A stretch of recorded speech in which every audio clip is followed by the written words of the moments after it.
ಪ್ರಯಾಗ್ರಾಜದಲ್ಲಿ ಮಹಾಕುಂಭಮೇಳ ಆರಂಭವಾಗಿ ಇವತ್ತಿಗೆ 39 ದಿನಗಳೇ ಕಳೆದಿವೆ. ಕುಂಭಮೇಳ ಸಂಪನ್ನಕ್ಕೆ ಇನ್ನೇನು 6 ದಿನ ಮಾತ್ರ ಬಾಕಿ ಉಳಿದಿದೆ. ಹೀಗಾಗಿ ತ್ರಿವೇಣಿ ತಟಕ್ಕೆ ಹಿಂದೂ ಸುನಾಮಿನೇ ಹರಿದು ಬರ್ತಾ ಇದೆ.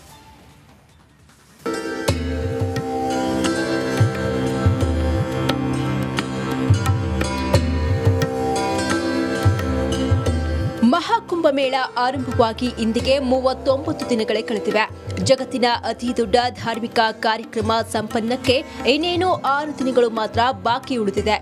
ಈ ಅವಧಿಯೊಳಗೆ ಪುಣ್ಯ ಸ್ನಾನ ಮಾಡಲೇಬೇಕು ಎಂದು ಕೋಟ್ಯಾಂತರ ಭಕ್ತರು ದೌಡಾಯಿಸುತ್ತಿದ್ದಾರೆ. ಪ್ರತಿದಿನ ಲೆಕ್ಕವಿಲ್ಲದಷ್ಟು ಜನ ತ್ರಿವೇಣಿ ಸಂಗಮದಲ್ಲಿ ಮಿಂದೇಳುತ್ತಲೇ ಇದ್ದಾರೆ. ಜಗತ್ತಿನ ಅತಿ ದೊಡ್ಡ ಉತ್ಸವ ತೆರೆಗೆ ದಿನಗಣನೆ. ಮರ್ದನಿಸಿದ ಹರ ಹರ ಮಹದೇವ ಉದ್ಘೋಷ. ಕಳೆದ 1.5 ತಿಂಗಳಿನಿಂದ ಪ್ರಯಾಗ್ರಾಜ್ನಲ್ಲಿ ಹಿಂದೂ ಸುನಾಮಿಯೇ ಎದ್ದಿದೆ. ಕಣ್ಣು ಹಾಯಿಸಿದಲೆಲ್ಲ ಬರೀ ಸಾಧು ಸಂತರು ಅಘೋರಿಗಳ ಸಾಗರವೇ ಕಾಣುತ್ತಿದೆ.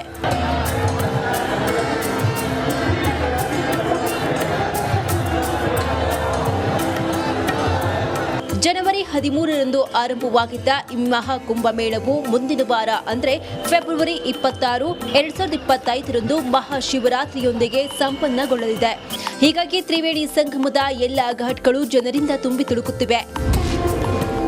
ಸಂಗಮದಲ್ಲಿ ಸನಾತನ ಮಹಾಸಾಗರ. ಹೌದು, 39 ದಿನವೂ ಪ್ರಯಾಗ್ರಾಜ್ನಲ್ಲಿ ಹಿಂದೂಗಳ ಸುನಾಮಿ ಕಡಿಮೆಯಾಗಿಲ್ಲ. ನಾಯಕರ ಆರೋಪಕ್ಕೆ ತಲೆಕೆಡಿಸಿಕೊಳ್ಳದ ಜನ ತ್ರಿವೇಣಿ ಸಂಗಮದಲ್ಲಿ ಮಿಂದೆದ್ದು ಪುನೀತರಾಗುತ್ತಿದ್ದಾರೆ. ಈವರೆಗೂ 55 ಕೋಟಿಗೂ ಹೆಚ್ಚು ಜನ ಕುಂಭ ಸ್ನಾನವನ್ನ ಮಾಡಿದ್ದಾರೆ. ಮಹಾಕುಂಭಕ್ಕೆ ಕೇವಲ 6 ದಿನ ಇರುವ ಹಿನ್ನೆಲೆ ಜನಸಾಗರದಂತೆ ಹರಿದು ಬರ್ತಿದ್ದಾರೆ. ಫೆಬ್ರವರಿ 26ರ ಮಹಾಶಿವರಾತ್ರಿಯಂದು ಹೆಚ್ಚಿನ ಜನ ಬರುವ ನಿರೀಕ್ಷೆ ಇದೆ. ಪ್ರಯಾಗ್ರಾಜ್ನ ಮಹಾ ಕುಂಭಮೇಳದ 41ನೇ ದಿನ ಇವತ್ತು. ತ್ರಿವೇಣಿ ಸಂಗಮದಲ್ಲಿ ಇವತ್ತು ಕೂಡ ನಾವಿದ್ದೀವಿ. ನೋಡಿ, ಇವತ್ತಿನ ತ್ರಿವೇಣಿ ಸಂಗಮ ಹೇಗಿದೆ ಅಂತ ಕೇಳಿದ್ರೆ, 41ನೇ ದಿನದ ತ್ರಿವೇಣಿ ಸಂಗಮ ಹೇಗಿದೆ ಅಂತ ಕೇಳಿದ್ರೆ ನೋಡಿ, ಲಕ್ಷಾಂತರ ಜನ ತ್ರಿವೇಣಿ ಸಂಗಮದಲ್ಲಿ ಪುಣ್ಯ ಸ್ನಾನವನ್ನ ಮಾಡ್ತಾ ಇದ್ದಾರೆ. ಬರೋ ಯಾತ್ರಿಕರು ಸಂಪೂರ್ಣವಾಗಿ ಇಲ್ಲಿ ಬಂದು ಒಂದು ಪಾವಿತ್ರ್ಯತೆಯನ್ನ ಅನುಭವಿಸ್ತಾ ಇದ್ದಾರೆ.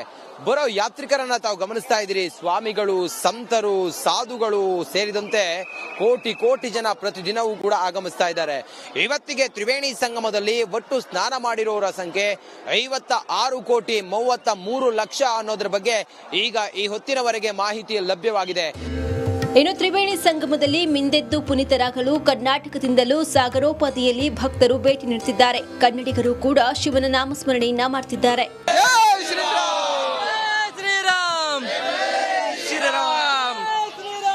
ಜೈ ಶ್ರೀರಾಮ್. ನಮ್ಮ 3 ಪೀಳಿಗೆಯೂ ಕೂಡ ನೋಡಲು ಅಸಾಧ್ಯವಾದಂತ ಮಹಾಕುಂಭಕ್ಕೆ ಆಗಮಿಸಿರುವಂತ ಕರ್ನಾಟಕದ ಕನ್ನಡಿಗರು ಇವತ್ತು ನಮ್ಮ ಜೊತೆಲಿದ್ದಾರೆ. ನೋಡಿ, ಇವರೆಲ್ಲರೂ ಕೂಡ ಬಂದಿರೋದು ಬೇರೆ ಬೇರೆ ಊರುಗಳಿಂದ, ಕರ್ನಾಟಕದ ಮೂಲೆ ಮೂಲೆಯಿಂದ ಬಂದಿರುವಂತ ಯಾತ್ರಿಕರಿದ್ದಾರೆ. ಈ ಪುಣ್ಯವಾದಂತ ಭೂಮಿಯಲ್ಲಿ ಪುಣ್ಯ ಅನುಭೂತಿಯೊಂದಿಗೆ ಸಾರ್ಥಕತೆಯನ್ನು ಅನುಭವಿಸ್ತಿರುವಂತ ಯಾತ್ರಿಕರು. ಅವ್ರನ್ನ ನಾನು ಮಾತಾಡಿಸ್ತೀನಿ. ಎಷ್ಟು ಗಂಟೆಗೆ ಬಂದ್ರು, ಹೇಗಿದೆ ಅವರ ಅನುಭವದ ಕುರಿತಾಗಿ ಮಾತಾಡೋಣ. ಎಲ್ಲಿಂದ ಬಂದ್ರಿ ತಾವು? ನಾವು ಮಂದರ್ತಿ, ಉಡುಪಿಯಿಂದ. ಮೂಲತಃ ಮಿಯಾರಿನವರು, ಮುದ್ದೂರಿನವರು. ಬರ್ಬೇಕಾದ್ರೆ ತುಂಬಾ ಕಷ್ಟ ಆಗಿತ್ತು. ಟ್ರೈನ್ ಎಲ್ಲ ಬುಕ್ಕಿಂಗ್ ಸಿಗ್ಲಿಲ್ಲ ಇದ್ದಿತ್ತು. ಆಮೇಲೆ ಜನರಲ್ ಅಲ್ಲಿವೇ ಬಂದ್ವಿ. ಬಂದಾಗ ರಂಜಿತ್ ಶಿರಿಯಾರ ನನ್ನ ಗೆಳೆಯ, ತುಂಬಾ ಖುಷಿ ಆಯ್ತು. ಇವನು ಎಲ್ಲ ಕಡೆ ಕರ್ಕೊಂಡು ಹೋದ. ಸ್ನಾನವನ್ನು ಮಾಡಿದ್ವಿ ಈಗಷ್ಟೇ. ಅದಾದ ನಂತರ ದೇವರ ದರ್ಶನಕ್ಕೆ ಬೇರೆ ಹೋಗಿದ್ವಿ ನಿನ್ನೆ. ವಾಸುಕಿ ಟೆಂಪಲ್, ಅಲ್ಲೂ ಕೂಡ ಖುಷಿ ಆಯ್ತು. ಬೇರೆ ಒಂದು ಸುಮಾರು ಕಡೆ ಕರ್ಕೊಂಡು ಹೋದ. ತುಂಬಾ ಖುಷಿ ಆಯ್ತು. 144 ವರ್ಷಗಳ ಬಳಿಕ ನಡೆದ ಅತಿ ದೊಡ್ಡ ಧಾರ್ಮಿಕ ಮಹಾಮೇಳವು ಶತಮಾನದ ಸನಾತನ ಹಬ್ಬ ಎಂದೇ ಮನೆ ಮಾತಾಗಿದೆ. ಪ್ರತಿದಿನವೂ ಕೋಟ್ಯಾಂತರ ಜನರನ್ನ ತನ್ನತ್ತ ಸೆಳೆಯುತ್ತಿದೆ. ಸಂಗಮದಲ್ಲಿ ಪುಣ್ಯ ಸ್ನಾನ ಮಾಡುವವರ ಸಂಖ್ಯೆ ಕ್ಷಣ ಕ್ಷಣಕ್ಕೂ ಇನ್ನೂ ಹೆಚ್ಚುತ್ತಲೇ ಇದೆ. ನೋಡಿ, ಇದು ಕರ್ನಾಟಕದಿಂದ ಬಂದಿರುವಂತ ಯಾತ್ರಿಕರ ಸಂಭ್ರಮ ಮಹಾಕುಂಭಮೇಳದಲ್ಲಿ. ಕ್ಯಾಮ್ರಾ ಪರ್ಸನ್ ಲಕ್ಷ್ಮೀ ಪುತ್ರ ಜೊತೆಗೆ ನಾನು ಪ್ರಯಾಗ್ರಾಜ್ನಿಂದ ರಂಜಿತ್ ಶಿರಿಯಾರ್, ರಿಪಬ್ಲಿಕ್ ಕನ್ನಡ. ನಮಸ್ಕಾರ. ಪ್ರಯಾಗ್ರಾಜದಲ್ಲಿ ಮಹಾಕುಂಭಮೇಳ ಆರಂಭವಾಗಿ ಇವತ್ತಿಗೆ 39 ದಿನಗಳೇ ಕಳೆದಿವೆ. ಕುಂಭಮೇಳ ಸಂಪನ್ನಕ್ಕೆ ಇನ್ನೇನು 6 ದಿನ ಮಾತ್ರ ಬಾಕಿ ಉಳಿದಿದೆ. ಹೀಗಾಗಿ ತ್ರಿವೇಣಿ ತಟಕ್ಕೆ ಹಿಂದೂ ಸುನಾಮಿನೇ ಹರಿದು ಬರ್ತಾ ಇದೆ.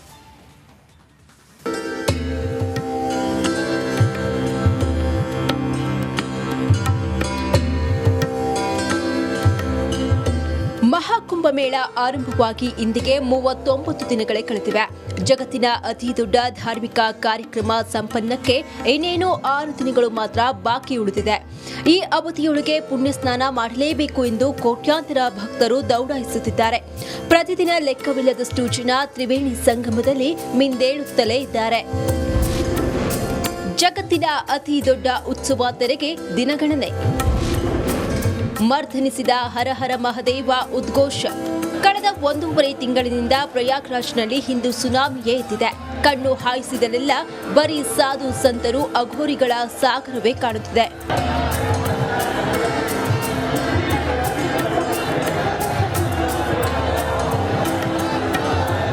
ಜನವರಿ 13ರಂದು ಆರಂಭವಾಗಿದ್ದ ಈ ಮಹಾಕುಂಭಮೇಳವು ಮುಂದಿನ ವಾರ ಅಂದರೆ ಫೆಬ್ರವರಿ 26, 2025ರಂದು ಮಹಾಶಿವರಾತ್ರಿಯೊಂದಿಗೆ ಸಂಪನ್ನಗೊಳ್ಳಲಿದೆ.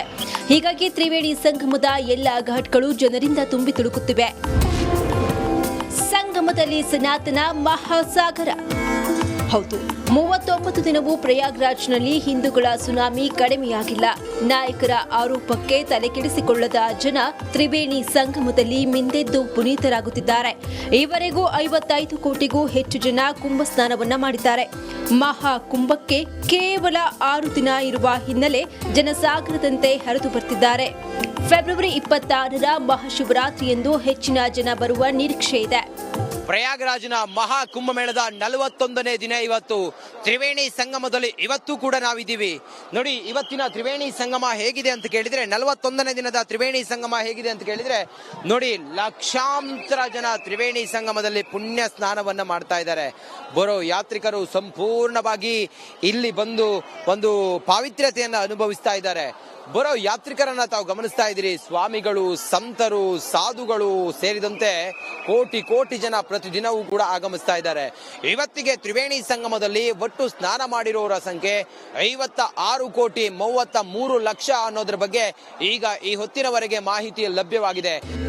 ಇನ್ನು ತ್ರಿವೇಣಿ ಸಂಗಮದಲ್ಲಿ ಮಿಂದೆದ್ದು ಪುನೀತರಾಗಲು ಕರ್ನಾಟಕದಿಂದಲೂ ಸಾಗರೋಪಾದಿಯಲ್ಲಿ ಭಕ್ತರು ಭೇಟಿ ನೀಡುತ್ತಿದ್ದಾರೆ. ಕನ್ನಡಿಗರು ಕೂಡ ಶಿವನ ನಾಮಸ್ಮರಣೆಯನ್ನ ಮಾಡ್ತಿದ್ದಾರೆ.